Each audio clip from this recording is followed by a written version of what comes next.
Está começando o programa TVT Entrevista, produzido pelos alunos de jornalismo da UNAERP, e que esse ano vem em novo formato online.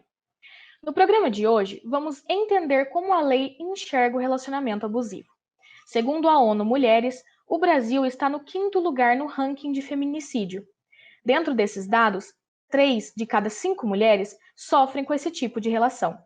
Atualmente, com a pandemia do Covid-19, aumentou 9% das denúncias no telefone 180. Para uma explicação mais clara a respeito, convidamos para o nosso debate de hoje Flaviana de Freitas Oliveira, graduada em Direito e Jornalismo, mestre em Ensino de Processos Formativos, especializada em Direitos Públicos Aplicados. Hoje é advogada na área civil e constitucional. Bem-vinda, Flaviana. Olá, Flaviana, seja muito bem-vinda. Obrigada. Seja bem-vinda. Olá, Flaviana, seja bem-vinda. A gente agradece muito você ter aceitado o nosso convite. E já entrando assim no nosso assunto, o que qualifica um relacionamento abusivo perante a lei? Gente, primeiramente, muito obrigada pelo convite. Uma honra estar aqui com vocês. O relacionamento abusivo é aquele em que tem a coação de um parceiro sobre o outro, né? Então, tem um desejo de controle da vida desse parceiro.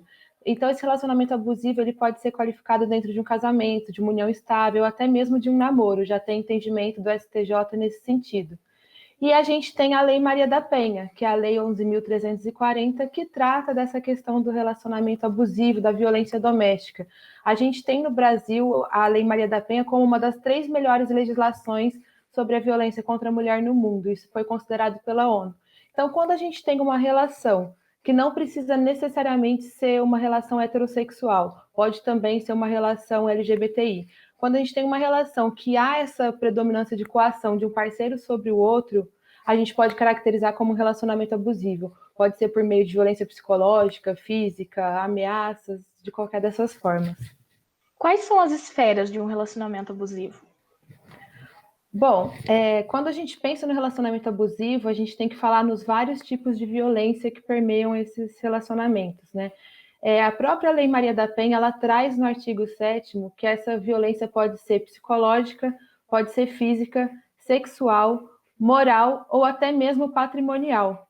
Então, a gente tem todas essas esferas. A gente tem um senso comum de que, às vezes, o ciclo da violência, ele termina quando tem a agressão física de fato, né? E não necessariamente, desde que haja agressão verbal, que haja violência psicológica, a gente já tem uma esfera de um relacionamento abusivo.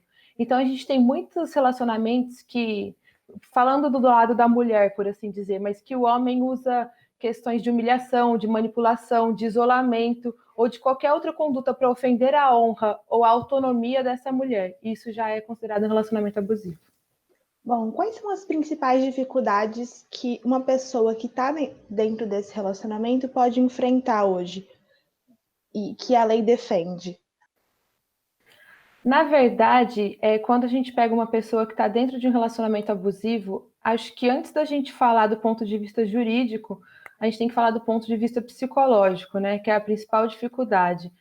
No nosso escritório, por exemplo, chegam clientes que querem tomar alguma providência, procuram a gente para fazer algo, mas que isso se estende por meses, porque a pessoa não tem força suficiente para sair daquele relacionamento abusivo, justamente porque entra aquele ciclo de violência, né? A pessoa se sente subjugada.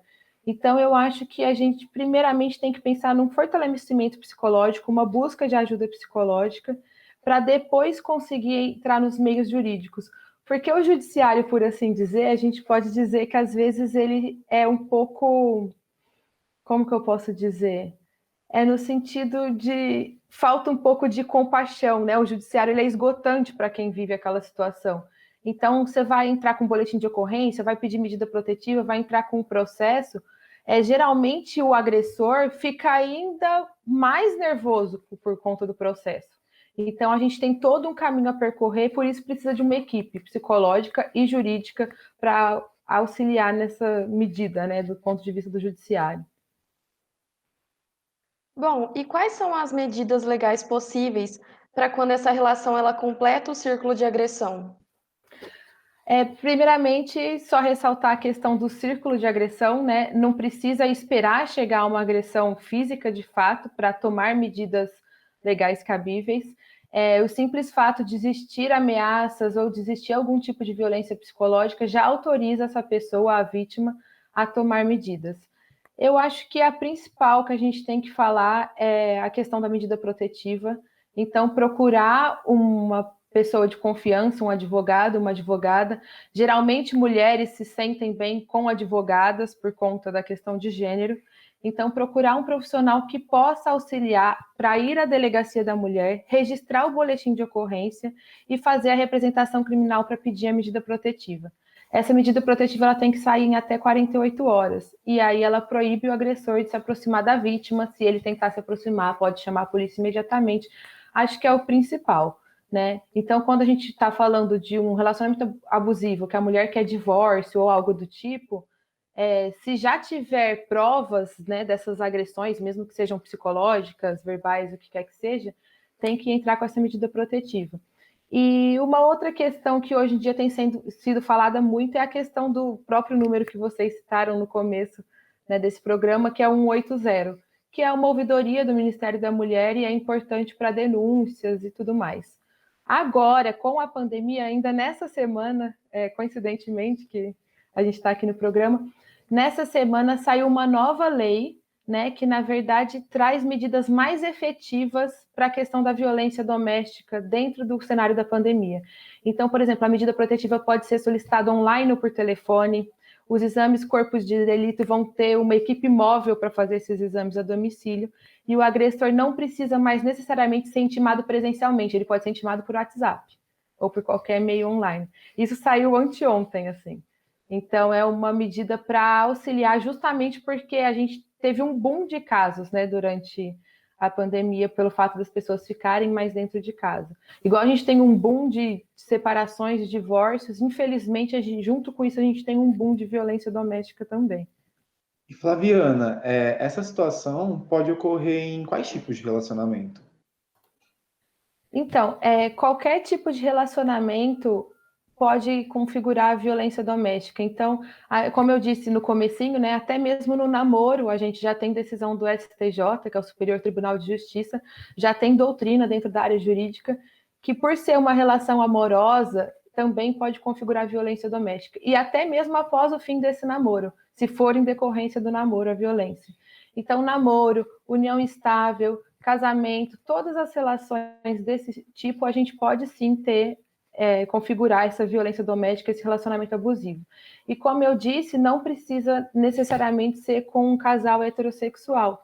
Isso também ocorre entre casais LGBTI, desde que tenha um lado que esteja coagindo o outro, né, que esteja agredindo o outro lado, é possível pedir as medidas cabíveis, entrar com a ação, o que quer que seja. Após identificar que está em um relacionamento abusivo, qual é o próximo passo? A primeira coisa a fazer? Primeiramente, é difícil para quem se encontra no relacionamento abusivo realmente identificar que está dentro do relacionamento abusivo. A gente fala que existe um ciclo da violência, né? E esse ciclo da violência, geralmente, pelos estudos, os estudos mostram que o agressor, logo após a agressão, ele se torna muito amável. Então, ele pede desculpas, né? Ele manda flores, se torna amável e tende a culpabilizar a vítima porque ele perdeu o controle.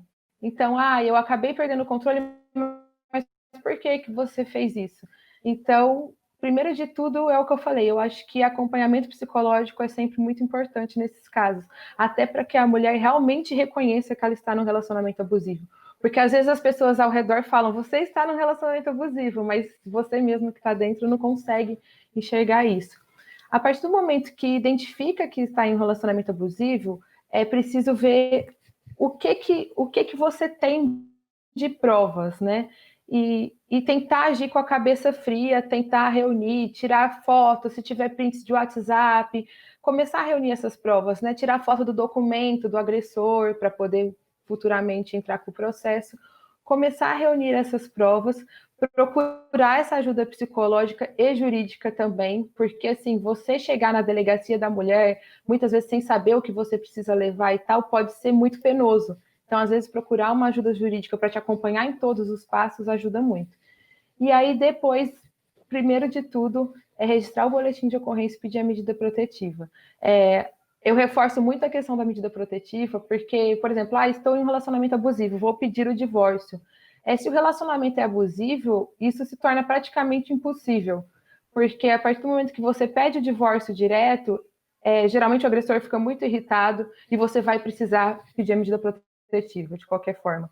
Então, se já tiver acontecendo agressões, mesmo que verbais, psicológicas, já compensa pedir de cara a medida protetiva e depois entrar com os pedidos de divórcio, alimentos, o que quer que seja. A gente... você acabou de falar que quando leva a gente... Vamos partir do pressuposto de que a gente descobriu que descobri que estou num relacionamento abusivo. Print de WhatsApp, fotos. Quais são mais algumas coisas que eu posso levar para o tribunal se eu for processar esse agressor? Existe essa possibilidade? Existe mais algum tipo de prova que eu posso levar?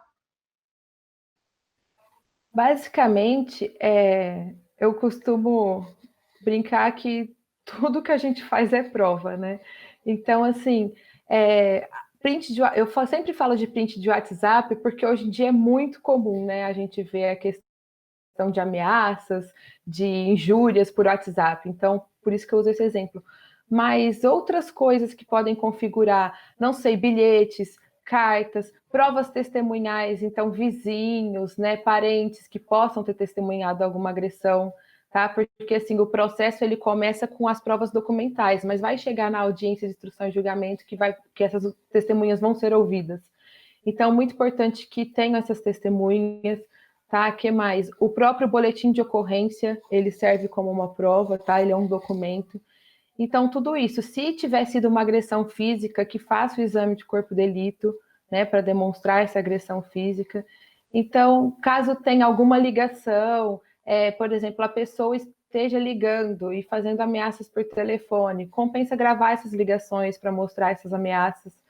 Então, acho que nesse sentido, tudo que acontecer que comprovar a existência, desde a ameaça até violências piores, sexuais, físicas, eu acho que é importante como prova. A gente tem hoje um movimento de deslegitimar a violência doméstica, né? A gente pega alguns processos que geralmente o réu vai lá e fala que não, que a mulher está fazendo isso, que na verdade entrou com medida protetiva ou que entrou com um processo de ameaça, simplesmente para puni-lo ou para tentar fazer alienação parental, né? Tirar o amor dos filhos. Então, a gente tem esse movimento. Então, quanto mais provas tiver, né, é mais importante. Eu sei que é difícil, nesse momento tão delicado, reunir provas, mas a partir do momento que se identificou esse relacionamento, tentar manter a cabeça no lugar e ir pegando o máximo de provas possíveis. A medida protetiva é muito importante para, na verdade, garantir a integridade física, psicológica nesse momento. Bom, muitas pessoas têm receio de sair de um relacionamento abusivo por medo do que virá depois. Às vezes por não ter como se sustentar caso venha se separar, por exemplo. Nesse caso, quais os direitos que a pessoa tem e que medidas judiciais ela pode tomar? A partir do momento que você sai de um relacionamento abusivo, vamos supor uma união estável, um casamento, você tem vários direitos garantidos, tá? Nesse sentido financeiro, patrimonial. Então, por exemplo, eu nunca trabalhei fora de casa, né? Então a nossa renda era compartilhada, quem trabalhava fora de casa era o meu marido, meu companheiro, e eu trabalhava em casa. Como que eu vou me sustentar após esse relacionamento? Primeiro de tudo, a gente pode pedir pensão, né? Os famosos alimentos, a pensão alimentícia. A pensão alimentícia é mais comum para os filhos, mas se a gente comprovar que aquela pessoa não trabalhava e que tinha uma renda comum, a gente consegue a pensão alimentícia até essa vítima se reinserir no mercado de trabalho. Então, primeiro consegue pedir essa pensão alimentícia. Uma coisa muito comum também nesse processo é usar os filhos, né? Muitas vezes o agressor usa, então vou pedir a guarda dos filhos, não sei o quê. Primeiro que isso é muito difícil, a prioridade da guarda é com a mãe. Hoje em dia tem o Instituto da Guarda Compartilhada, que fica com os dois. Se houver risco de violência para as crianças também, é possível pedir restrição ou suspensão das visitas do pai nesse processo, e o que também garante a integridade das crianças, né, se ele também for agressivo com as crianças. Além dos alimentos da guarda, partilha de bens. Mas a gente nunca fez uma divisão de bens, a gente não casou, não tem no papel, tudo bem, é possível entrar com a ação de reconhecimento e dissolução da união estável, e aí tem a separação dos bens certinho, aí vai fazer a partilha de bens do mesmo jeito que fosse um casamento. Então, tem direitos a serem assegurados pelo judiciário. Só que é um processo difícil e que necessita um pouco de paciência, né? Porque até a gente conseguir desenrolar o processo, fazer tudo isso acontecer, só os alimentos que a gente consegue em sede de alimentos provisórios é muito rápido, então já garante o sustento da pessoa nesse período. Flaviana, durante a pandemia, como a justiça está mobilizando para ajudar essas vítimas no isolamento? Eu acho que agora o principal avanço foi essa nova lei, que não é nenhum movimento do judiciário, né? É um movimento do legislativo para garantir uma nova lei que auxilia a coibir a violência doméstica. Além disso, a gente tem o Conselho Nacional de Justiça, que está fazendo várias campanhas de conscientização sobre o que seriam relacionamentos abusivos, violências domésticas, para evitar isso. O judiciário ele não consegue, isso é triste de dizer, mas o judiciário não consegue agir preventivamente, né? Só por meio das campanhas. Então, é aí que entra também a necessidade das políticas públicas, né? Que aí vem do executivo, políticas públicas de conscientização mesmo, né? Do que acontece com essas pessoas que vivem o relacionamento abusivo ou vivem a violência doméstica. A gente tem decisões recentes de juízes agilizando os processos. A medida protetiva, ela já naturalmente tem que ser concedida em até 48 horas, então é bem rápido. Mas agilizando o processo, tentando tomar medidas que garantam que a mulher fique na casa e que o homem se afaste, se for esse o caso, né, num relacionamento heterossexual. Então, é mais nesse sentido. O principal avanço para mim é essa nova lei que foi sancionada ontem, eu não me lembro bem. Bom, Flaviana, nós todos agradecemos a sua participação nessa edição do TVT e por esclarecer essas questões tão importantes do relacionamento abusivo, né? E caso você que está assistindo precise de ajuda, entre em contato com o 180, que é um serviço gratuito e confidencial oferecido pela Ouvidoria do Ministério da Mulher. O TVT fica por aqui e até o próximo programa.